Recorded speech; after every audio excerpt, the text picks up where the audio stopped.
Prime time ന്യൂസിലേക്ക് വിശദമായി. Congress അയോധ്യയിലേക്കില്ല.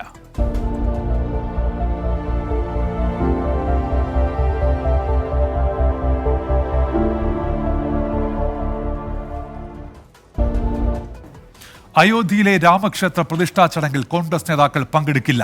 BJP ചടങ്ങ് രാഷ്ട്രീയവൽക്കരിക്കുന്നു എന്ന് വിലയിരുത്തിയാണ് AICCയുടെ തീരുമാനം. തെരഞ്ഞെടുപ്പിനുള്ള BJPയുടെ കേളിക്കൊട്ടാണ് ക്ഷേത്രോദ്ഘാടനമെന്ന് AICC general secretary KC Venugopal പറഞ്ഞു. തീരുമാനത്തിൽ കോൺഗ്രസിന് പശ്ചാത്തപിക്കേണ്ടി വരുമെന്ന് BJP പ്രതികരിച്ചു. പ്രതിഷ്ഠാ ചടങ്ങിൽ നിന്ന് വിട്ടുനിൽക്കാനുള്ള പാർട്ടി തീരുമാനം വിഷമിപ്പിച്ചെന്നാണ് കോൺഗ്രസ് നേതാവ് ആചാര്യ പ്രമോദ് കൃഷ്ണന്റെ പ്രതികരണം. ദിവസങ്ങൾ നീണ്ട അഭ്യൂഹങ്ങൾക്കൊടുവിലാണ് അയോധ്യ രാമക്ഷേത്ര പ്രതിഷ്ഠാ ചടങ്ങിൽ പങ്കെടുക്കില്ലെന്ന് കോൺഗ്രസ് ഔദ്യോഗികമായി അറിയിച്ചത്. ആദരവോടെ ക്ഷണം നിരസിക്കുന്നുവെന്നാണ് പ്രസ്താവന. മതം വ്യക്തിപരമാണ്. എന്നാൽ രാമക്ഷേത്രത്തെ BJPയും RSSും രാഷ്ട്രീയവൽക്കരിക്കുന്നു. നിർമ്മാണം പൂർത്തിയാക്കും മുൻപുള്ള ഉദ്ഘാടനം തിരഞ്ഞെടുപ്പ് മുന്നിൽ കണ്ടാണെന്നും കോൺഗ്രസ് ആരോപിക്കുന്നു. വിശ്വാസികളെ സംബന്ധിച്ചിടത്തോളം കോൺഗ്രസ് പാർട്ടിയുടെ ബഹുമാനം കൃത്യമായിട്ടും വ്യക്തമാക്കുന്നതാണ് ആ സ്റ്റേറ്റ്മെന്റ്. ഈ പരിപാടി രാഷ്ട്രീയ പരിപാടിയാക്കി മാറ്റിയിരിക്കുകയാണ്. തെരഞ്ഞെടുപ്പിന് മുമ്പുള്ള കേളികൊട്ടലാണ്.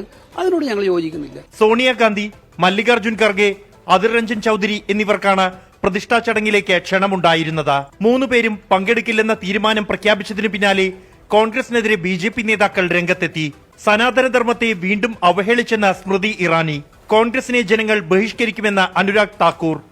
कांग्रेस पार्टी के नेतृत्व ने पुण्य अयोध्या धाम में राम मंदिर में प्राण प्रतिष्ठा के आमंत्रण को ठुकराया कि इंडिया अलायंस ने सोनिया जी के नेतृत्व में, कांग्रेस के नेतृत्व में बार बार सनातन धर्म की उपेक्षा की, अपमानित किया.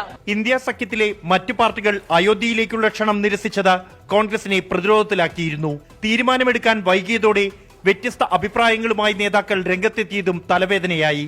സമ്മർദ്ദങ്ങൾക്കിടെയാണ് കോൺഗ്രസിന്റെ നിർണായക തീരുമാനം. 24 ഡൽഹി. അയോധ്യ രാമക്ഷേത്ര പ്രതിഷ്ഠാ ചടങ്ങ് ബഹിഷ്കരിക്കാനുള്ള കോൺഗ്രസ് തീരുമാനത്തെ പരോക്ഷമായി വിമർശിച്ച് NSS രാഷ്ട്രീയത്തിന്റെ പേരിൽ ചടങ്ങ് ബഹിഷ്കരിക്കുന്നത് ഈശ്വരനിന്ദയാണ്.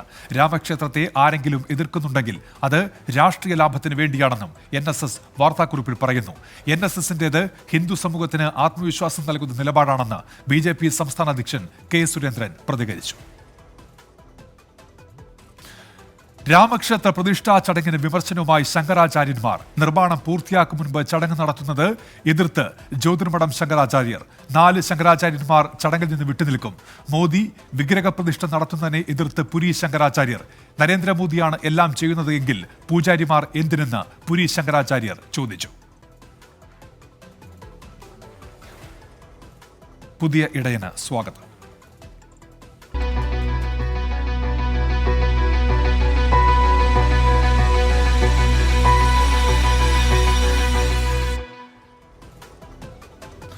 മാർ റാഫേൽ തട്ടിൽ സിറോ മലബാർ സഭയുടെ പുതിയ അധ്യക്ഷൻ. കാക്കനാട് സെന്റ് തോമസ് മൗണ്ടിൽ ചേർന്ന സിനഡാണ് പുതിയ മേജർ ആർച്ച് ബിഷപ്പിനെ തെരഞ്ഞെടുത്തത്. നാളെയാണ് സ്ഥാനാരോഹണം.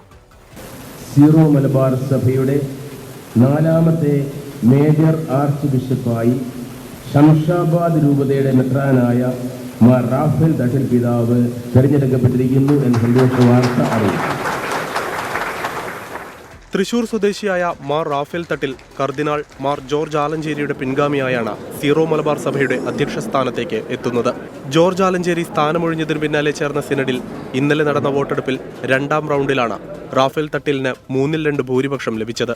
എല്ലാവരെയും ചേർത്തു നിർത്തി മുന്നോട്ടു പോകുമെന്ന് നിയുക്ത സഭാധ്യക്ഷൻ വ്യക്തമാക്കി. ഒരു പ്രതിസന്ധിയും അവസാനമല്ല. എല്ലാ പ്രതിസന്ധികളും ചക്രവാളങ്ങളാണ്. ഒരു സൂര്യോദയമാണിത്. അതുകൊണ്ട് എല്ലാ പ്രതിസന്ധികളിൽ നിന്നും ഒരു പുതിയ ഉദയം ഉണ്ടാകുമെന്ന് ഞാൻ വിശ്വസിക്കുന്നു. ഉറപ്പ്. അതാണ് എൻ്റെ മനസ്സിലുള്ള സ്വപ്നം. സിനഡിലെ മറ്റു മെത്രാൻമാർ, വൈദികർ, ഓർത്തഡോക്സ് സഭാധ്യക്ഷൻ മാർ ബെസേലിയോസ് മാത്യൂസ് തൃതീയൻ കാത്തോലിക്ക ബാവ, മന്ത്രി റോഷി അഗസ്റ്റിൻ, ജോസ് കെ മാണി MP എന്നിവർ മാർ റാഫേൽ തട്ടിലിന് ആശംസ അറിയിച്ചു. മാർ റാഫേൽ തട്ടിലിന്റെ സ്ഥാനലബ്ധിയിൽ സന്തോഷവും അഭിമാനവുമെന്ന് സഹോദരൻ ജോൺ തട്ടിൽ 24നോട് പറഞ്ഞു. നാളെ ഉച്ചയ്ക്ക് 2:30 കാക്കനാട് മൗണ്ട് സെന്റ് തോമസിൽ മേജർ ആർച്ച് ബിഷപ്പിന്റെ സ്ഥാനാരോഹണ ചടങ്ങുകൾ നടക്കും. പുതിയ അധ്യക്ഷന്റെ നേതൃത്വത്തിൽ സിനഡ് നാളെ മുതൽ സഭയിലെ മറ്റു വിഷയങ്ങൾ ചർച്ച ചെയ്യും. 24 കൊച്ചി. സിറോ മലബാർ സഭയിലെ കുർബാന തർക്കമടക്കമുള്ള വിഷയങ്ങളിൽ മാർ റാഫേൽ തട്ടിൽ നീതിയുക്തമായി ഇടപെടുമെന്നാണ് പ്രതീക്ഷയെന്ന് അൽമായ മുന്നേറ്റം. പുതിയ നേതൃത്വം വിശ്വാസികളെ കേൾക്കാൻ തയ്യാറാകണമെന്നും അൽമായ മുന്നേറ്റം പ്രതിനിധി റിജു കാഞ്ഞുകാരൻ 24 പറഞ്ഞു. എറണാകുളം അങ്കമാലി അതിരൂപതയിലെ സങ്കീർണമായ പ്രശ്നങ്ങൾ പരിഹരിച്ചാൽ മാത്രമേ പുതിയ നേതൃത്വവുമായി സഹകരിക്കൂവെന്ന് വിമത വിഭാഗം വൈദികൻ ഫാദർ ജോസ് വൈലിക്കോടത്ത് വ്യക്തമാക്കി. എറണാകുളം അതിരൂപത നേരിടുന്ന വൈഷമ്യങ്ങളെ നേരിട്ടറിഞ്ഞുകൊണ്ട് എറണാകുളം അതിരൂപതയുടെ പ്രശ്നങ്ങളെ കൃത്യമായി അന്വേഷിച്ച് മനസ്സിലാക്കി അതിൽ ഒരു നീതിപൂർവമായ തീരുമാനമെടുക്കുവാൻ അദ്ദേഹത്തിന്റെ ഭാവി പരിപാടികളിൽ അദ്ദേഹം ഇടപെടുമെന്ന് തന്നെയാണ് വിശ്വസിക്കുന്നത്. പരിശുദ്ധാത്മാവിന്റെ നിറവിൽ വൈദികരെ, സന്യസ്തരെ, അൽമായരെ കേട്ടുകൊണ്ടായിരിക്കണം പുതിയ മേജർ ആർച്ച് ബിഷപ്പ് അഭിമന്യ റാഫേൽ തട്ടിൽ പിതാവ് പ്രശ്നങ്ങൾക്കെല്ലാം പരിഹാരം കണ്ടെത്തേണ്ടത്. സങ്കീർണങ്ങളായ ഒരുപാട് പ്രശ്നങ്ങൾ അതിരൂപതയിലുണ്ട്. അവയെല്ലാം പരിഹരിക്കുന്നതിനനുസരിച്ചായിരിക്കും ഈ അതിരൂപതയിലെ വൈദികരും സന്യസ്തരും അൽമായരും ഈ പുതിയ സാരഥിക്ക് സഹകരണം കൊടുക്കുക. പ്രേണ്ട ന്യൂസിലേക്ക് തിരികെ. തൊടുപുഴ ന്യൂമാൻ കോളേജ് അധ്യാപകനായിരുന്ന പ്രൊഫസർ TJ ജോസഫിന്റെ കൈവെട്ടിയ കേസിൽ മുഖ്യപ്രതി 13 വർഷത്തിന് ശേഷം പിടിയിലായി. ഒന്നാം പ്രതി സവാദിനെയാണ് കണ്ണൂരിൽ നിന്ന് NIA പിടികൂടിയത്. ഒളിവിൽ കഴിയാൻ സഹായം നൽകിയത് പോപ്പുലർ ഫ്രണ്ട് ആണെന്ന് NIA റിമാൻഡ് റിപ്പോർട്ടിൽ വ്യക്തമാക്കുന്നുണ്ട്. സവാദിനെ ഈ മാസം 24 വരെ റിമാൻഡ് ചെയ്തു. കൈവെട്ടാൻ നിയോഗിച്ചവരാണ് മുഖ്യപ്രതികളെന്ന് പ്രൊഫസർ TJ ജോസഫ് പ്രതികരിച്ചു. രഹസ്യവിവരത്തിന്റെ അടിസ്ഥാനത്തിലാണ് കൊച്ചിയിൽ നിന്നുള്ള NIA സംഘം ഇന്ന് പുലർച്ചെ മട്ടന്നൂർ ബേരത്ത് നിന്ന് സവാദിനെ അറസ്റ്റ് ചെയ്തത്. വാടക വീട്ടിൽ ഭാര്യയ്ക്കും മക്കൾക്കുമൊപ്പം ഷാജഹാൻ എന്ന പേരിലായിരുന്നു കൈവെട്ട് കേസ് പ്രതിയുടെ ഒളിത്താമസം. മരപ്പണിയെടുത്ത് ഉപജീവനം. ആദ്യം കണ്ണൂർ വിളക്കോടായിരുന്നു താമസം, പിന്നീട് ബേരത്തേക്ക് മാറി. ഏറെ നേരം NIA ചോദ്യം ചെയ്ത ശേഷമാണ് താനാണ് സവാദെന്ന് സമ്മതിക്കാൻ ഇയാൾ തയ്യാറായത്. ഷാജഹാൻ എന്ന പേരാണ് എല്ലാവരോടും പറഞ്ഞിരുന്നതെന്ന് അയൽവാസി നൌഫൽ. 2 വർഷമായി ഇവിടെ വാടകയ്ക്ക് താമസിക്കുകയാണ്. അപ്പോൾ നമ്മൾ ഇവിടുത്തെ പൊതുപ്രവർത്തകരെന്ന നിലയിൽ പരിചയപ്പെട്ടപ്പോൾ ഇന്ന് ആണ് യഥാർത്ഥ പേര് നമ്മൾ അറിയുന്നത്. നേരത്തെ താമസം വിളക്കോടായിരുന്നു എന്നാണ് പറഞ്ഞത്. അപ്പോൾ നമ്മളോട് പേര് പറഞ്ഞത് ഷാജഹാൻ എന്ന പേരിലാണ് ഇവിടെ അറിയപ്പെടുന്നത്. സവാദിൽ നിന്ന് 2 മൊബൈൽ ഫോണും തിരിച്ചറിയൽ രേഖകളും NIA പിടിച്ചെടുത്തു. പ്രതിയെ ഇനി തിരിച്ചറിയൽ പരേഡിന് വിധേയനാക്കണം. 13 വർഷം ഒളിവിൽ കഴിയാൻ സവാദിനെ സഹായിച്ചത് പോപ്പുലർ ഫ്രണ്ട് ആണെന്നും NIAയുടെ റിമാൻഡ് റിപ്പോർട്ടിൽ പറയുന്നുണ്ട്. ഇരയെന്ന നിലയിൽ പ്രതിയെ പിടിച്ചതിൽ കൗതുകമില്ലെന്നും പൗരനെന്ന നിലയിൽ പ്രതിയെ പിടികൂടിയതിൽ അഭിമാനമുണ്ടെന്നും പ്രൊഫസർ TJ ജോസഫ്. 13 വർഷക്കാലം പിടികിട്ടാതിരുന്ന ഒരാൾ ഇപ്പോൾ കസ്റ്റഡിയിലാവുക എന്നുള്ളത് അഭിമാനാർഹമായ സംഗതിയാണ്. എൻ്റെ മനസ്സിലുള്ള മുഖ്യപ്രതികളും ഒന്നാം പ്രതികളൊന്നും ഇദ്ദേഹമല്ല. ഇദ്ദേഹത്തെ പോലെ എന്നെ ആക്രമിക്കാൻ വന്നവരോ അല്ല. എന്നെ ആക്രമിക്കാൻ വേണ്ടിയിട്ട് തീരുമാനമെടുത്തവരും അതിന് വേണ്ടിയിട്ട് ഇവരെ അയച്ചവരുമാണ് ഈ കേസിലെ മുഖ്യ പ്രതികളെന്നാണ് ഞാൻ ധരിച്ചിരിക്കുന്നത്. പ്രൊഫസർ TJ ജോസഫിന്റെ കൈവെട്ടി മാറ്റിയത് സവാദാണ്. ഇയാളെ കണ്ടെത്താൻ സഹായിക്കുന്നവർക്ക് NIA ഇനാം പ്രഖ്യാപിച്ചിരുന്നു. നേരത്തെ നേപ്പാളിലും പാകിസ്ഥാനിലും ദുബായിലും ഉൾപ്പെടെ അന്വേഷണം നടത്തിയെങ്കിലും ഇയാളെ കണ്ടെത്താനായിരുന്നില്ല. 24 കൊച്ചി. പ്രൊഫസർ TJ ജോസഫിന്റെ കൈപ്പത്തി വെട്ടി 13 വർഷത്തിന് ശേഷമാണ് ഒന്നാം പ്രതി സവാദ് പിടിയിലാകുന്നത്. ആ സംഭവങ്ങളുടെ നാൾവഴിയിലേക്ക്. 2010 മാർച്ച് 23 തൊടുപുഴ ന്യൂമാൻ കോളേജിൽ 2ാം സെമസ്റ്റർ BCom മലയാളം ഇന്റേണൽ പരീക്ഷയുടെ ചോദ്യത്തിൽ മതനിന്ദയുണ്ടെന്ന ആരോപണത്തിലാണ് സംഭവത്തിന്റെ തുടക്കം. മാർച്ച് 26 ചോദ്യക്കടലാസ് തയ്യാറാക്കിയ പ്രൊഫസർ TJ ജോസഫിനെ കോളേജ് സസ്പെൻഡ് ചെയ്തു. TJ ജോസഫ് ഒളിവിൽ പോയി. 2010 ഏപ്രിൽ 1 പ്രൊഫസർ TJ ജോസഫ് കീഴടങ്ങുന്നു. 2010 July 4 7 popular front of India പ്രവർത്തക സംഘം മൂവാറ്റുപുഴയിലെ പള്ളിയിൽ നിന്ന് പ്രാർത്ഥന കഴിഞ്ഞ് വീട്ടിലേക്ക് മടങ്ങുമ്പോൾ പ്രൊഫസർ TJ ജോസഫിനെ തടഞ്ഞു നിർത്തി ആക്രമിച്ച് വലതു കൈപ്പത്തി വെട്ടിമാറ്റി. പ്രതികളിലൊരാളായ ജാഫർ മാത്രം അറസ്റ്റിലായി. 2010 സെപ്റ്റംബർ 1 സർവകലാശാല പ്രൊഫസർ TJ ജോസഫിനെ ജോലിയിൽ നിന്ന് പിരിച്ചുവിട്ടു. 2011 ഏപ്രിൽ 4 NIA കേസ് ഏറ്റെടുത്തു. 2013 നവംബർ പ്രൊഫസർ TJ ജോസഫിനെതിരായ മതനിന്ദാ കേസ് കോടതി തള്ളി. 2014 മാർച്ച് 19 പ്രൊഫസർ TJ ജോസഫിന്റെ ഭാര്യ സലോമി ആത്മഹത്യ ചെയ്തു. 2015 ഏപ്രിൽ 30 13 പേർ കുറ്റക്കാരെന്ന് NIA കോടതി വിധിച്ചു. 10 പ്രതികൾക്ക് 8 വർഷം തടവ് വിധിച്ച കേസിൽ 18 പേരെ കുറ്റവിമുക്തരാക്കി. 2023 ജൂലൈ 6 പേർ കൂടി കുറ്റക്കാരെന്ന് NIA കോടതി. 3 പേരെ ജീവപര്യന്തം തടവിന് ശിക്ഷിച്ചു. 5 പേരെ വെറുതെ വിട്ടു. 2024 ജനുവരി 10 ഒന്നാം പ്രതി സവാദ് കണ്ണൂർ മട്ടന്നൂർ ബേരത്ത് നിന്ന് പിടിയിൽ. News desk 24. കേരളത്തിൽ IS രൂപീകരിക്കാൻ ശ്രമിച്ചെന്ന കേസിൽ അറസ്റ്റിലായ തൃശൂർ സ്വദേശി സഹീർ റിമാൻഡിൽ. ഈ മാസം 23 വരെയാണ് റിമാൻഡ്. കേസിൽ ഒന്നാം പ്രതിയായ ആഷിഫിന്റെ കൂട്ടാളിയാണ് സഹീർ. ഭീകരവാദ പ്രവർത്തനത്തിന് ആഷിഫിനെ സഹായിച്ചത് സഹീറാണെന്ന് NIA പറയുന്നു. തൃശൂർ സ്വദേശിയായ സഹീറിനെ മണ്ണാർക്കാട് നിന്നാണ് NIA പിടികൂടിയത്. കേസിൽ ഇതുവരെ 5 പേർ അറസ്റ്റായിട്ടുണ്ട്. ആഷിഫ്, നബീൽ അഹമ്മദ്, ഷിയ സിദ്ദിഖ്, സഹീർ തുർക്കി എന്നിവരാണ് നേരത്തെ പിടിയിലായത്. കഴിഞ്ഞ ജൂലൈയിൽ തമിഴ്നാട്ടിലെ സത്യമംഗലം വനമേഖലയിൽ നിന്നാണ് ആഷിഫിനെ പിടികൂടിയത്. നിയമസഭയുടെ ബജറ്റ് സമ്മേളനം ഈ മാസം 25-ന് ആരംഭിക്കും. ഗവർണറുടെ നയപ്രഖ്യാപന പ്രസംഗത്തോടെയാണ് സമ്മേളനം തുടങ്ങുക. ഫെബ്രുവരി 5-നാണ് ബജറ്റ് അവതരണം. ഫെബ്രുവരി 6 മുതൽ 11 വരെയും 15 മുതൽ 25 വരെയും സഭ ചേരില്ല. മാർച്ച് 27-നാണ് സമ്മേളനം പൂർത്തിയാവുക. ഗവർണർ ആരിഫ് മുഹമ്മദ് ഖാനും സർക്കാരും തമ്മിലുള്ള പോര് ഓരോ ദിവസവും മൂർച്ഛിക്കുന്നതിനിടെയാണ് സഭാ സമ്മേളനം. നയപ്രഖ്യാപനം തയ്യാറാക്കാൻ മുതിർന്ന ഉദ്യോഗസ്ഥരെ ചുമതലപ്പെടുത്തി. കേന്ദ്ര സർക്കാരിനെതിരായ രൂക്ഷ വിമർശനങ്ങൾ നയപ്രഖ്യാപനത്തിലുണ്ടാകും. പ്രസംഗം മുഴുവനായി ഗവർണർ വായിക്കുമോ എന്നാണ് ഇനി അറിയാനുള്ളത്. വിവാദങ്ങൾക്കിടെ കോൺഗ്രസ് നേതാവായിരുന്ന PT മോഹനകൃഷ്ണൻ അനുസ്മരണ പരിപാടിയിൽ പങ്കെടുത്ത governor Arif Mohammad Khan Malappuram DCC president അടക്കം ഒരു വിഭാഗം കോൺഗ്രസ് നേതാക്കൾ ബഹിഷ്കരിച്ച പരിപാടിയിൽ VM സുധീരനും രമേശ് ചെന്നിത്തലയും പങ്കെടുത്തു. യാത്രക്കിടെ ഗവർണർക്ക് നേരെ SFI CPIM പ്രവർത്തകർ കരിങ്കൊടി കാണിച്ചു. മുൻ MLAയും കോൺഗ്രസ് നേതാവുമായിരുന്ന PT മോഹനകൃഷ്ണൻ അനുസ്മരണ പരിപാടിയിൽ ഗവർണർ ആരിഫ് മുഹമ്മദ് ഖാനെ ക്ഷണിച്ചതിൽ കോൺഗ്രസിലെ ഒരു വിഭാഗം പ്രതിഷേധത്തിലാണ്. DCC അധ്യക്ഷൻ VS ജോയ്, ജില്ലയിലെ ഏക കോൺഗ്രസ് MLA AP അനിൽകുമാർ അടക്കമുള്ളവർ പരിപാടിയിൽ നിന്ന് വിട്ടുനിന്നു. ഗവർണറെ പങ്കെടുപ്പിക്കുന്നതിനെതിരെ യൂത്ത് കോൺഗ്രസ് ജില്ലാ അധ്യക്ഷൻ പരസ്യമായി രംഗത്ത് വന്നിരുന്നു. എന്നാൽ രമേശ് ചെന്നിത്തല, VM സുധീരൻ അടക്കമുള്ളവർ പരിപാടിക്കെത്തി. പൊന്നാനിയിലേക്കുള്ള യാത്രക്കിടെ ഗവർണർക്ക് നേരെ എരമംഗലം ടൗണിൽ കരിങ്കൊടി പ്രതിഷേധമുണ്ടായി. പ്രതിഷേധിച്ച SFI, DYFI, CPIM പ്രവർത്തകരെ പോലീസ് കസ്റ്റഡിയിലെടുത്തു. പ്രതിഷേധക്കാർക്കെതിരെ ഗവർണർ രംഗത്തെത്തി.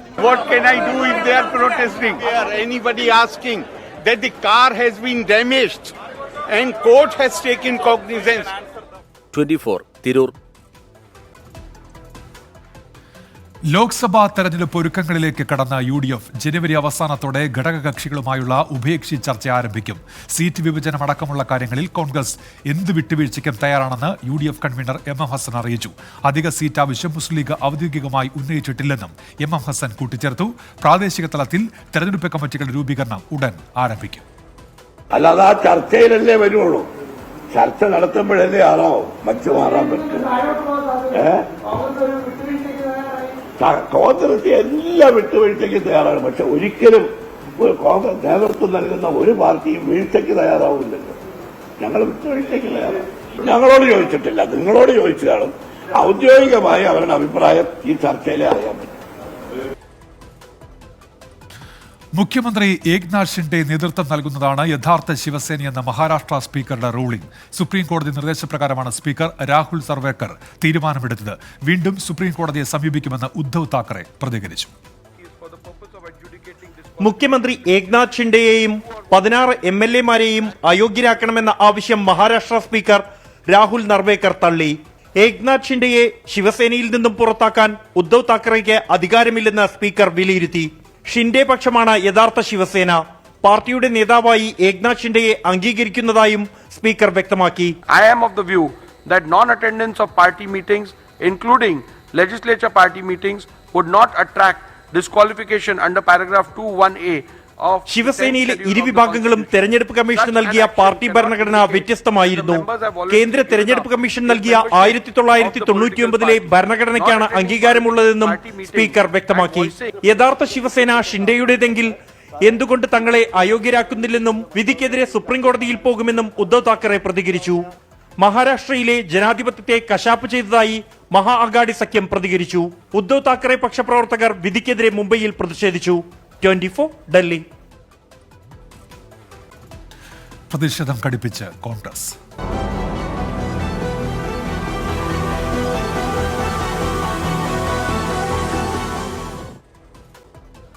യൂത്ത് കോൺഗ്രസ് സംസ്ഥാന അധ്യക്ഷൻ രാഹുൽ മാങ്കൂട്ടത്തലിനെ അറസ്റ്റ് ചെയ്തതിൽ പ്രതിഷേധിച്ച് യൂത്ത് കോൺഗ്രസ് നടത്തിയ സെക്രട്ടേറിയറ്റ് മാർച്ചിൽ സംഘർഷം. കന്റോൺമെന്റ് സ്റ്റേഷൻ ഹൌസ് ഓഫീസർക്കെതിരെ പ്രവർത്തകർ ഭീഷണി മുദ്രാവാക്യം മുഴക്കി.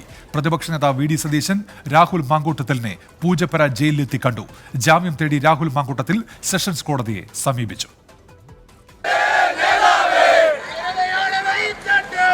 യൂത്ത് കോൺഗ്രസ് തിരുവനന്തപുരം ജില്ലാ കമ്മിറ്റിയുടെ നേതൃത്വത്തിലായിരുന്നു സെക്രട്ടേറിയറ്റ് മാർച്ച്. പ്രതിഷേധത്തിനിടെ പോലീസും പ്രവർത്തകരും തമ്മിൽ പലതവണ വാക്കേറ്റമുണ്ടായി. 3 തവണ ജലപീരങ്കി പ്രയോഗിച്ചു.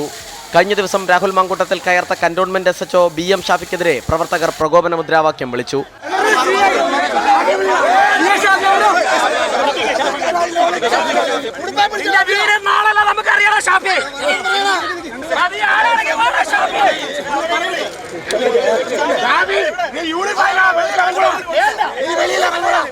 എന്റെ പേരുള്ള ഒരുത്തന്റെ ചില പോക്രിത്തരങ്ങൾ ഇന്നലെ വിഷ്വലിൽ കാണാൻ സാധിച്ചു. ഇവിടുത്തെ SHO ആയിരുന്ന ഒരുത്തൻ രാഹുൽ മാങ്കൂട്ടത്തിന്റെ കോളറിൽ പിടിച്ചു തള്ളുന്നു, കഴുത്തിന് വളഞ്ഞിട്ട് പിടിക്കുന്നു. അത് യൂത്ത് കോൺഗ്രസ് പ്രസിഡന്റിന്റെ നെഞ്ചത്തേക്ക് വേണ്ട. നീ മര്യാദക്ക് ശമ്പളം വാങ്ങില്ല എന്ന് യൂത്ത് കോൺഗ്രസിന്റെ പേരിൽ പറയാൻ ആഗ്രഹിക്കുന്നു. പ്രതിപക്ഷ നേതാവ് VD Satheesan, UDF convenor MM Hassan, NK Premachandran MP തുടങ്ങിയവർ ജയിലിലെത്തി രാഹുൽ മാങ്കൂട്ടത്തിലിനെ കണ്ടു. അക്രമം ആഹ്വാനം ചെയ്തു എന്നതിൻ്റെ പേരിലാണ് ഈ കേസെടുത്തിരിക്കുന്നത് എന്നാണ് പ്രോസിക്യൂഷൻ വാദം. അങ്ങനെയാണെങ്കിൽ കേരളത്തിൽ ആദ്യം കേസെടുക്കേണ്ടത് ചെടിച്ചട്ടി കൊണ്ടും ഹെൽമറ്റ് കൊണ്ടും ഇരുമ്പുവടി കൊണ്ടും കല്യാശ്ശേരിയിൽ കുട്ടികളെ വധിക്കാൻ ശ്രമിച്ചു എന്ന് പോലീസ് FIR എഴുതിയ കേസിൽ അത് രക്ഷാപ്രവർത്തനമാണെന്നും അത് തുടരണമെന്നും ആഹ്വാനം ചെയ്ത് കലാപത്തിന് ആഹ്വാനം ചെയ്ത മുഖ്യമന്ത്രി പിണറായി വിജയനെതിരായിട്ടാണ് ആദ്യം കേസെടുക്കേണ്ടത്. രാഹുൽ മാങ്കൂട്ടത്തിൽ തിരുവനന്തപുരം സെഷൻസ് കോടതിയിൽ ജാമ്യാപേക്ഷ നൽകി. 24 തിരുവനന്തപുരം. CPI എറണാകുളം മുൻ ജില്ലാ സെക്രട്ടറി P രാജുവിനെതിരെ സംഘടനാ നടപടി. തെരഞ്ഞെടുക്കപ്പെട്ട എല്ലാ സ്ഥാനങ്ങളിൽ നിന്നും P രാജുവിനെ നീക്കം ചെയ്തു. ഇന്ന് ചേർന്ന ജില്ലാ എക്സിക്യൂട്ടീവ് യോഗത്തിന്റേതാണ് തീരുമാനം. സാമ്പത്തിക തിരിമറി നടത്തിയെന്ന് പാർട്ടി അന്വേഷണ കമ്മീഷൻ റിപ്പോർട്ടിന്റെ അടിസ്ഥാനത്തിലാണ് നടപടി. അടുത്ത ദിവസം ജില്ലാ കൗൺസിൽ യോഗത്തിൽ നടപടി റിപ്പോർട്ട് ചെയ്യും. പാർട്ടി സ്ഥാനങ്ങൾ വഹിച്ച് ഗുരുതര സാമ്പത്തിക ക്രമക്കേട് നടത്തിയെന്ന കണ്ടെത്തലിനെ തുടർന്നാണ് മുൻ ജില്ലാ സെക്രട്ടറി P രാജുവിനെതിരെ പാർട്ടി നടപടി സ്വീകരിച്ചത്. കഴിഞ്ഞ സമ്മേളന കാലയളവിൽ സാമ്പത്തിക തിരിമറിയുമായി ബന്ധപ്പെട്ടുണ്ടായ തർക്കത്തിന് ഒടുവിലാണ് നടപടി. 73 ലക്ഷം രൂപയുടെ ക്രമക്കേട് നടന്നു എന്ന ആരോപണത്തെക്കുറിച്ച് അന്വേഷിക്കാൻ പാർട്ടി കമ്മീഷനെ നിയോഗിച്ചിരുന്നു. പാർട്ടി കമ്മീഷൻ അന്വേഷണത്തിൽ രാജുവിന് വീഴ്ച സംഭവിച്ചതായും കണക്കുകളിൽ പൊരുത്തക്കേടുകൾ ഉണ്ടെന്നും കണ്ടെത്തി. ഈ റിപ്പോർട്ട് അംഗീകരിച്ചുകൊണ്ടാണ് ജില്ലാ എക്സിക്യൂട്ടീവ് യോഗത്തിൽ രാജുവിനെതിരെ നടപടി പ്രഖ്യാപിച്ചത്. തെരഞ്ഞെടുക്കപ്പെട്ട എല്ലാ സ്ഥാനങ്ങളിൽ നിന്നും നീക്കം ചെയ്യാനാണ് പാർട്ടി എക്സിക്യൂട്ടീവിന്റെ തീരുമാനം. അടുത്ത ദിവസം ജില്ലാ കൗൺസിൽ യോഗത്തിൽ ഇത് റിപ്പോർട്ട് ചെയ്യും. സാമ്പത്തിക തിരിമറികളുമായി ബന്ധപ്പെട്ട വിഷയത്തിൽ കഴിഞ്ഞ ജില്ലാ സമ്മേളനത്തിലും തർക്കങ്ങളുണ്ടായിരുന്നു. സംസ്ഥാന നേതൃത്വം കണക്കുകളുടെ അവതരണവും തടഞ്ഞിരുന്നു. 24 കൊച്ചി. ഇടുക്കി കുമളയിൽ യൂത്ത് കോൺഗ്രസ് പ്രവർത്തകർ നേരെ ആക്രമണം. അമരാവതി സ്വദേശി ജോബിൻ ചാക്കോയുടെ കാൽ തല്ലിയൊടിച്ചു. സമൂഹമാധ്യമത്തിലൂടെ CPI നേതാവിനെ അപമാനിച്ചു എന്നാരോപിച്ചാണ് ആക്രമിച്ചത് എന്നാണ് ജോബിന്റെ പ്രതികരണം. പണി കഴിഞ്ഞ് വീട്ടിലോട്ട് വരുന്ന ആളായിരുന്നു. ബൈക്കിനാണ് പെട്ടെന്നൊരു ജീപ്പ് ബൈക്കിനാണ് വീട്ടിലോട്ട് വന്നു. പെട്ടെന്നൊരു ജീപ്പ് മുന്നിൽ കൊണ്ട് നിർത്തി. കുറേ ആൾക്കാർ ചാടി ഇറങ്ങി.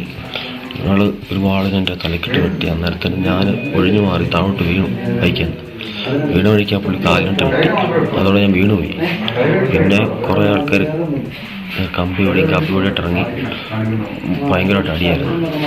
കുറേ കഴിഞ്ഞവർ വണ്ടിയെല്ലാം ഒന്ന് ബ്ലോക്കായി ആൾക്കാരൊക്കെ ഓടി വന്നപ്പോഴത്തേക്കും ഇട്ടിട്ട് പോയത്. വിദഗ്ധ ചികിത്സയ്ക്കായി ജോബിനെ കട്ടപ്പനയിൽ ആശുപത്രിയിലേക്ക് മാറ്റി. തുടർ സംഘർഷങ്ങൾക്ക് സാധ്യതയുള്ളതിനാൽ പോലീസ് നിരീക്ഷണം ശക്തമാക്കി. പ്രതികൾക്കായി അന്വേഷണം ആരംഭിച്ചു. ഇപ്പോൾ ഒരു പ്രധാനപ്പെട്ട വാർത്ത വരുന്നുണ്ട്. ജമ്മു കശ്മീർ മുൻ മുഖ്യമന്ത്രി ഫാറൂഖ് അബ്ദുള്ളക്ക് ED നോട്ടീസ് നൽകിയിരിക്കുന്നു. നാളെ ചോദ്യം ചെയ്യലിന് ഹാജരാകണമെന്നാവശ്യപ്പെട്ടാണ് നോട്ടീസ് നൽകിയിരിക്കുന്നത്. ശ്രീനഗറിലെ എൻഫോഴ്സ്മെന്റ് ഡയറക്ടറേറ്റ് ഓഫീസിൽ ഹാജരാകണം എന്നാണ് നൽകിയിരിക്കുന്ന നിർദ്ദേശം. ജമ്മു കശ്മീർ ക്രിക്കറ്റ് അസോസിയേഷനുമായി ബന്ധപ്പെട്ട കള്ളപ്പണം വെളുപ്പിക്കൽ കേസിലാണ് EDയുടെ നടപടിയെന്നാണ് മനസ്സിലാക്കാൻ കഴിയുന്നത്. ന്യായ് യാത്രയ്ക്ക് മണിപ്പൂരിൽ നിബന്ധന.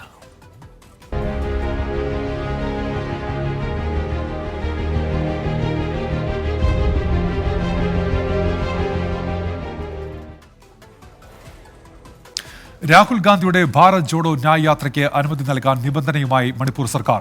നിശ്ചിത ആളുകളെ മാത്രമേ ഇംഫാലിൽ ഉദ്ഘാടന ചടങ്ങിൽ പങ്കെടുപ്പിക്കാവൂ എന്നാണ് നിർദ്ദേശം. പര്യടനത്തെ കേന്ദ്ര സംസ്ഥാന സർക്കാരുകൾ ഭയപ്പെടുന്നുവെന്നും യാത്ര മണിപ്പൂരിൽ നിന്ന് തന്നെ ആരംഭിക്കുമെന്നും കോൺഗ്രസ് നേതൃത്വം വ്യക്തമാക്കി. വടക്കുകിഴക്കൻ മണ്ണിനേറ്റ് മുറിവുണക്കാനാണ് ഭാരത് ജോഡോ ന്യായ് യാത്ര മണിപ്പൂരിൽ നിന്ന് ആരംഭിക്കുന്നതെന്നായിരുന്നു കോൺഗ്രസ് വിശദീകരണം. സുരക്ഷാ കാരണങ്ങൾ മുൻനിർത്തി മണിപ്പൂർ സർക്കാർ സുരക്ഷാ ഏജൻസികളോട് റിപ്പോർട്ട് തേടി. ഉപാധികളോടെയാണ് മണിപ്പൂർ സർക്കാർ അനുമതി നൽകിയതെന്ന് സംഘടനാ ജനറൽ സെക്രട്ടറി KC വേണുഗോപാൽ വ്യക്തമാക്കി. Yatra is going to be a big success. like Bharat Jodo Yatra, this yatra is also going to be a historic one, massive one. That type of arrangements is going on everywhere. യാത്രയുടെ ഉദ്ഘാടന വേദിയായ palace ഗ്രൗണ്ടിൽ മുഖ്യമന്ത്രി ബിരേൻ സിംഗിന്റെ പരിപാടിയുണ്ടെന്ന് അറിയിച്ചതായും ഉദ്ഘാടന വേദി മാറ്റുന്നത് കോൺഗ്രസിന്റെ പരിഗണനയിലുണ്ടെന്നും ദേശീയ നേതൃത്വം വ്യക്തമാക്കി. യാത്ര മണിപ്പൂരിലെ ജനങ്ങൾക്ക് വേണ്ടിയുള്ള പോരാട്ടമാണെന്നും സംസ്ഥാനത്ത് യാത്രയുമായി മുന്നോട്ടു പോകുമെന്നും കോൺഗ്രസ് അറിയിച്ചു. 24 ഡൽഹി. ലോക്സഭാ തെരഞ്ഞെടുപ്പിന്റെ സീറ്റ് വിഭജനത്തിൽ ഇന്ത്യ സഖ്യത്തിൽ തർക്കം തുടരുന്നു. ബീഹാറിൽ നിതീഷ് കുമാർ നിർദ്ദേശിച്ച ഫോർമുല അംഗീകരിക്കാൻ കഴിയില്ലെന്ന് കോൺഗ്രസും ആം ആദ്മി പാർട്ടിയും ഇടതു പാർട്ടികളും വ്യക്തമാക്കി. അതേസമയം ഇന്ത്യ മുന്നണിയുടെ വിജയമാണ് മുഖ്യമെന്ന് നിതീഷ് കുമാർ പ്രഖ്യാപിച്ചു. 40 സീറ്റുകളുണ്ട് ബീഹാറിൽ. സമ്പൂർണ്ണ വിജയം നേടണമെന്നാണ് ഇന്ത്യ മുന്നണി ലക്ഷ്യം. സീറ്റ് വിഭജന ചർച്ചകൾ ലക്ഷ്യത്തിന് ഗതിവേഗം നൽകുമെന്നായിരുന്നു നേരത്തെ എല്ലാ ഘടകകക്ഷികളും പ്രതികരിച്ചത്. ഇന്നലെ നടന്ന നിതീഷ് കുമാർ തേജസ്വി യാദവ് ചർച്ചകൾക്ക് ശേഷം പക്ഷേ ജെഡിയുവും RJDയും ഒഴികെയുള്ള ഘടകകക്ഷികൾ അതൃപ്തരാണ്. 17 സീറ്റ് വീതം ജെഡിയുവിനും RJDക്കും, 5 സീറ്റ് കോൺഗ്രസിനും 1 സീറ്റ് CPIMLനുമാണ് നിതീഷ് മുന്നോട്ട് വെച്ച ഫോർമുല. ഇതിലാണ് ഘടകകക്ഷികളുടെ അതൃപ്തി. ശക്തിക്കനുസരിച്ച് സീറ്റ് ലഭിക്കണമെന്ന് കോൺഗ്രസും CPIMLും വാദിക്കുന്നു. സീറ്റ് നൽകാത്തത് തങ്ങളെ അവഗണിക്കുന്നതിന് തുല്യമാണെന്നാണ് ഇടതു പാർട്ടികളുടെയും ആം ആദ്മിയുടെയും പരാതി. മറുവശത്ത് നിതീഷ് കുമാർ ആകട്ടെ എല്ലാവരെയും പരിഗണിച്ചതായും മറ്റൊരു മാർഗം ഇനി ഇല്ലെന്നും ഉള്ള നിലപാട് വ്യക്തമാക്കുന്നു. മാത്രമല്ല ഇന്ത്യ മുന്നണിയുടെ സമ്പൂർണ്ണ വിജയമാണ് ബീഹാറിലെ ലക്ഷ്യമെന്നും അദ്ദേഹം മറ്റ് ഇന്ത്യ മുന്നണി ഘടകകക്ഷികളെ ഓർമ്മിപ്പിക്കുന്നു. അഴിക്കുന്തോറും മുറുകുകയാണ് ഇന്ത്യ മുന്നണിയിൽ സീറ്റ് വിഭജന തർക്കം. ബീഹാറിന് പിന്നാലെ മഹാരാഷ്ട്രയിലും സമാനമായിട്ടുള്ള സാഹചര്യമാണ് ഇപ്പോൾ രൂപപ്പെട്ടിരിക്കുന്നത്. ഡൽഹിയിൽ നിന്ന് R രാധാകൃഷ്ണൻ, 24. പ്രൈം ടൈം ന്യൂസിലേക്ക് തിരികെ. ജമ്മുകശ്മീർ മുൻ മുഖ്യമന്ത്രിയും നാഷണൽ കോൺഫറൻസ് നേതാവുമായ ഫാറൂഖ് അബ്ദുള്ളയ്ക്ക് ED നോട്ടീസ്. ജമ്മുകശ്മീർ ക്രിക്കറ്റ് അസോസിയേഷനുമായി ബന്ധപ്പെട്ട കള്ളപ്പണം വെളുപ്പിക്കൽ കേസിലാണ് നടപടി. ബൽറാം നെടുങ്ങാടി ഡൽഹിയിൽ നിന്ന്. ബൽറാം, എന്തൊക്കെയാണ് വിവരങ്ങൾ? ഉന്മേഷ്, ജമ്മു കശ്മീർ മുൻ മുഖ്യമന്ത്രി ഫാറൂഖ് അബ്ദുള്ളയ്ക്ക് എൻഫോഴ്സ്മെന്റ് ഡയറക്ടറേറ്റ് നോട്ടീസ് അയച്ചിരിക്കുകയാണ്. നാളെ ചോദ്യം ചെയ്യലിനായി ശ്രീനഗറിലെ എൻഫോഴ്സ്മെന്റ് ഡയറക്ടറേറ്റ് ഓഫീസിൽ ഹാജരാകാൻ ആവശ്യപ്പെട്ടാണ് ഈ നോട്ടീസ്. ജമ്മു കശ്മീർ ക്രിക്കറ്റ് അസോസിയേഷനുമായി ബന്ധപ്പെട്ടുള്ള കള്ളപ്പണം വെളുപ്പിക്കൽ കേസിലാണ് ഈ നോട്ടീസ് അയച്ചിരിക്കുന്നത്. 2018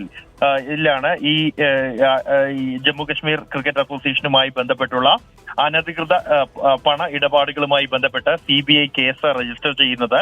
തുടർന്ന് നടത്തിയ അന്വേഷണത്തിൽ ഈ ജമ്മു കശ്മീർ ക്രിക്കറ്റ് അസോസിയേഷന്റെ പണം ചില വ്യക്തിഗത അക്കൗണ്ടുകളിലേക്ക്, ക്രിക്കറ്റ് അസോസിയേഷനുമായി ബന്ധമില്ലാത്ത ചില വ്യക്തികളുടെ അക്കൗണ്ടുകൾ ഉൾപ്പെടെയുള്ളവയിലേക്ക് കൈമാറിയതായി കണ്ടെത്തിയിരിക്കുന്നത്.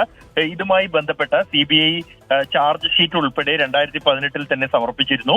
തുടർന്നാണ് ഇതിൽ കള്ളപ്പണം വെളുപ്പിക്കൽ ഇടപാട് നടന്നിട്ടുണ്ട് എന്ന് കണ്ടെത്തുകയും എൻഫോഴ്സ്മെന്റ് ഡയറക്ടറേറ്റ് 2022 കേസ് രജിസ്റ്റർ ചെയ്യുകയും ചെയ്തത്. ഈ കേസുമായി ബന്ധപ്പെട്ട ചോദ്യം ചെയ്യലിനായി ഹാജരാകാൻ ആവശ്യപ്പെട്ടാണ് ഫാറൂഖ് അബ്ദുള്ളയ്ക്ക് എൻഫോഴ്സ്മെന്റ് ഡയറക്ടറേറ്റ് നോട്ടീസ് അയച്ചിരിക്കുന്നത്. പ്രധാനമായും ഈ പ്രതിപക്ഷ നേതാക്കൾക്കെതിരായി എൻഫോഴ്സ്മെന്റ് ഡയറക്ടറേറ്റ് അടക്കമുള്ള കേന്ദ്ര ഏജൻസികളെ ദുരുപയോഗം ചെയ്യുന്നുവെന്ന പ്രതിപക്ഷ ആരോപണം ശക്തമായി നിലനിൽക്കുന്നതിനിടെയാണ് ജമ്മു കശ്മീരിലെ മുൻ മുഖ്യമന്ത്രിക്ക് എതിരായി കൂടി ഇത്തരത്തിൽ ഒരു നടപടി എൻഫോഴ്സ്മെന്റ് ഡയറക്ടറേറ്റിന്റെ ഭാഗത്തു നിന്നും ഉണ്ടായിരിക്കുന്നത്. ഉന്മേഷ്. ശരി ബൽറാം. ബൽറാം നെടുങ്ങാടിയാണ് വിവരങ്ങൾ നൽകിയത്. പ്രധാനമന്ത്രി നരേന്ദ്രമോദിക്കെതിരായ മാലദ്വീപ് മന്ത്രിമാരുടെ വിവാദ പരാമർശത്തിന് പിന്നാലെ മാലദ്വീപിലെ ടൂറിസം മേഖലയിൽ വൻ ഇടിവ്. സഞ്ചാരികളുടെ ബുക്കിംഗിൽ 40% കുറവുണ്ടായി എന്ന് കമ്പനികൾ വ്യക്തമാക്കി.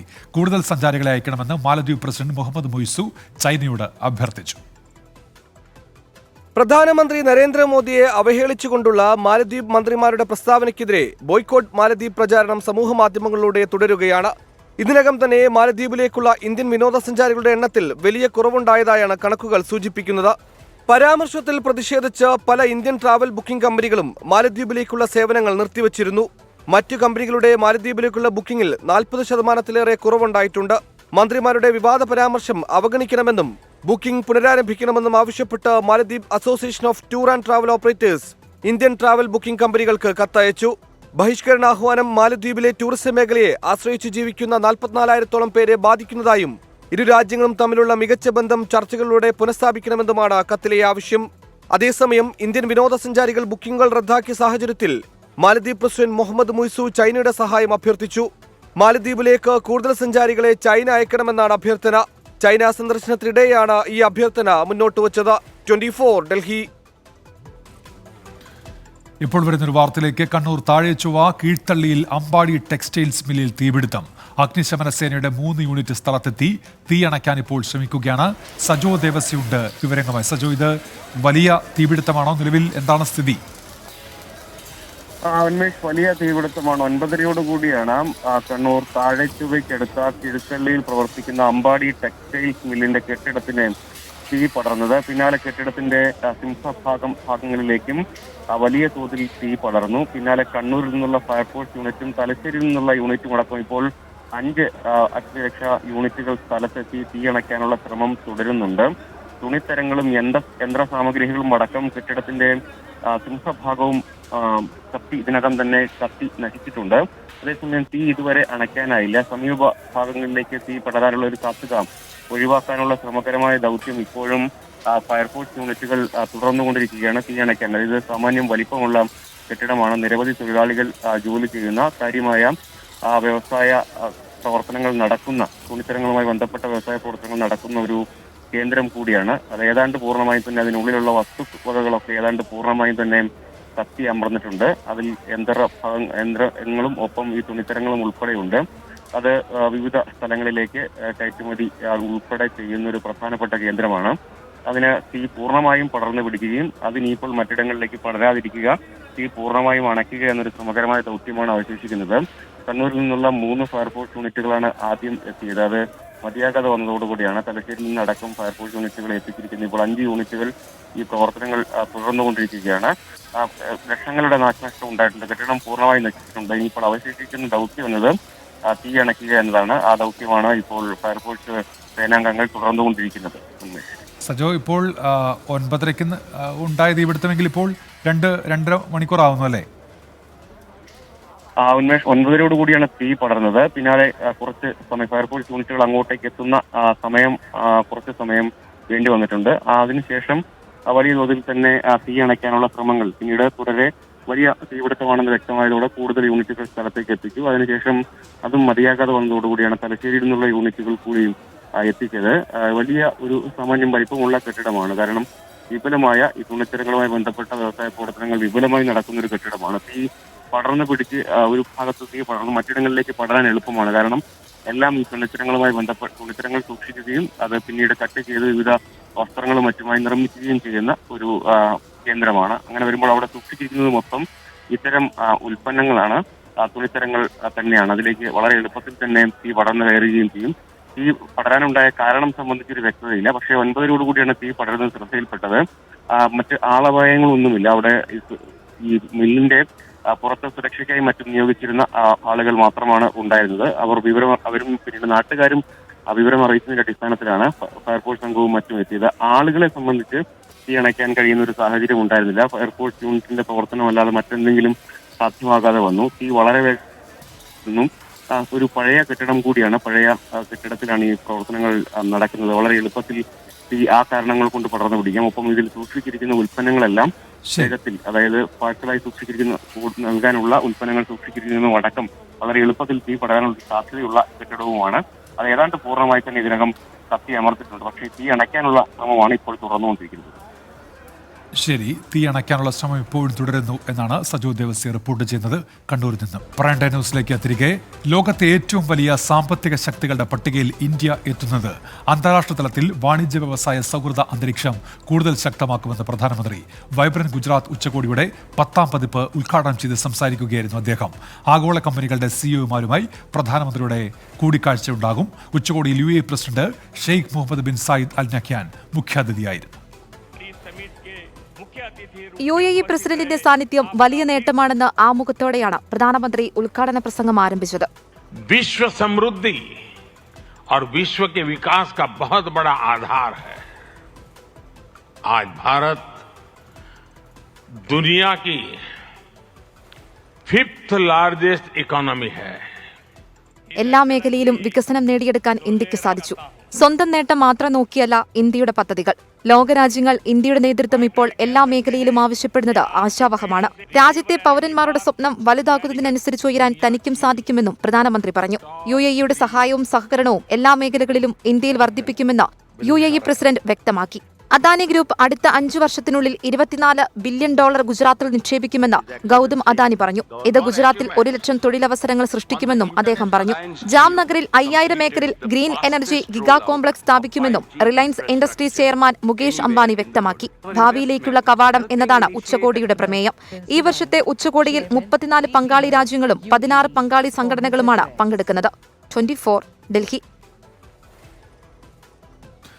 സംസ്ഥാനത്ത് സർക്കാർ ഭൂമിയുടെ പാട്ടത്തുക വർദ്ധിപ്പിക്കും. വരുമാനം വർദ്ധിപ്പിക്കുന്നതിന്റെ ഭാഗമായിട്ടാണ് നീക്കം. ഇതിനായി ചീഫ് സെക്രട്ടറി അധ്യക്ഷനായ സമിതി രൂപീകരിച്ചു. ഭൂമിയുടെ വിപണി വില അടിസ്ഥാനമാക്കി പാട്ടത്തുക നിശ്ചയിക്കാനാണ് തീരുമാനം. പതിറ്റാണ്ടുകൾക്ക് മുൻപ് നിശ്ചയിച്ച പാട്ടത്തുകയാണ് പരിഷ്കരിക്കുന്നത്. 24 എക്സ്ക്ലൂസീവ്. സാമ്പത്തിക പ്രതിസന്ധി രൂക്ഷമായതോടെയാണ് വരുമാന വർധനവിന്റെ ഭാഗമായി പാട്ടത്തുക വർദ്ധിപ്പിക്കാൻ തീരുമാനിച്ചത്. വർധന പരിഗണിക്കാൻ കഴിഞ്ഞ മന്ത്രിസഭാ യോഗമാണ് തീരുമാനമെടുത്തത്. ഇതിനായി ചീഫ് സെക്രട്ടറി അധ്യക്ഷനായി സമിതി രൂപീകരിച്ചു. റവന്യൂ, ധനകാര്യ വകുപ്പ് സെക്രട്ടറിമാർ സമിതിയിൽ അംഗങ്ങളാണ്. 1 മാസത്തിനകം നിർദ്ദേശം സമർപ്പിക്കാനാണ് സമിതിക്ക് നിർദ്ദേശം നൽകിയിട്ടുള്ളത്. പാട്ടത്തിന് നൽകിയിട്ടുള്ള തോട്ടങ്ങൾ ഉൾപ്പെടെയുള്ളവയ്ക്ക് വർധന നടപ്പാക്കും. 1960കളിൽ നിശ്ചയിച്ച ഹെക്ടറിന് 300 രൂപ എന്ന തോതിലാണ് ഇപ്പോഴും തോട്ടങ്ങളുടെ പാട്ടം ഈടാക്കുന്നത്. പതിറ്റാണ്ടുകളായിട്ടും ഈ പാട്ടത്തുക ഇതുവരെ പുതുക്കി നിശ്ചയിച്ചിട്ടില്ല. എന്നാൽ ഇനി മുതൽ ഭൂമിയുടെ കമ്പോള വില അടിസ്ഥാനമാക്കിയാകും പാട്ടത്തുക നിശ്ചയിക്കുക. വിപണി വിലയുടെ 10% മുതൽ 15% വരെ പാട്ടത്തുകയായി ഈടാക്കാനാണ് ആലോചന. തോട്ടങ്ങൾക്ക് പുറമെ ക്ലബ്ബുകളുടെയും സർക്കാർ പാട്ടത്തിന് നൽകിയിട്ടുള്ള എല്ലാ റവന്യൂ ഭൂമിയുടെയും പാട്ടത്തുക വർദ്ധിപ്പിക്കും. ഫെബ്രുവരിയിൽ അവതരിപ്പിക്കുന്ന ബജറ്റിൽ പ്രഖ്യാപനമുണ്ടാകും. ഇതിലൂടെ കോടികളുടെ അധിക വരുമാനമാണ് സർക്കാർ ലക്ഷ്യമിടുന്നത്. VA ഗിരീഷ്, 24 തിരുവനന്തപുരം. സംഭരിച്ച നെല്ലിന്റെ പണം നൽകാത്തതിൽ പ്രതിഷേധിച്ച് നെൽകർഷകർ കോട്ടയം സപ്ലൈകോ ഓഫീസ് ഉപരോധിച്ചു. അപ്പർ കുട്ടനാട് കാർഷിക വികസന സമിതിയുടെ നേതൃത്വത്തിലായിരുന്നു പ്രതിഷേധം. പണം നൽകാൻ വൈകിയാൽ കടുത്ത പ്രക്ഷോഭത്തിലേക്ക് കടക്കുമെന്ന് കർഷകർ മുന്നറിയിപ്പ് നൽകി. സൂചനാ സമരം എന്ന നിലയ്ക്കാണ് കർഷകർ കോട്ടയം സപ്ലൈകോ ഓഫീസിലേക്ക് മാർച്ചും ഉപരോധവും നടത്തിയത്. നെല്ല് സംഭരിച്ച മാസങ്ങൾ കഴിഞ്ഞിട്ടും പണം ലഭ്യമായില്ലെന്നാണ് കർഷകർ പറയുന്നത്. ഇനിയും വൈകിയാൽ അത് അടുത്ത കൃഷിയെയും ബാധിക്കും. നിലവിൽ പലരും വായ്പയെടുത്തും മറ്റുമാണ് കൃഷി നടത്തിയത്. അതുകൊണ്ട് തന്നെ എത്രയും വേഗം പണം ലഭ്യമാക്കണമെന്നാണ് ആവശ്യം. അങ്ങേയറ്റം ദുരിതം അനുഭവിക്കുന്ന ഒരു വിഭാഗമാണ് നെൽകർഷകർ.